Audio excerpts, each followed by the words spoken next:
Deməli, bu çiyələkdir. Çiyələk mürəkkəb meyvədir. Nəyə görə? Baxsaq burada çoxlu miqdarda dişiciklər görərik.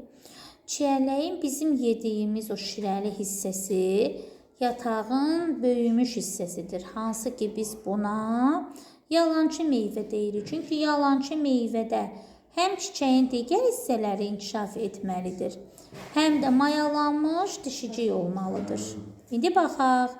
Bax, burada saplaq, yataq, görürsünüz. Yataq artıq burada enliləşib, şirəli olub, yalançı meyvəni əmələ gətirib. Üzərində bax, belə xırda-xırda, sarı-sarı nöqtə kimi gördüyümüz çiyələyin əsl meyvəsidir. Biz buna fındıqçalar deyirik. Bax, onun da içərisində toxumu var.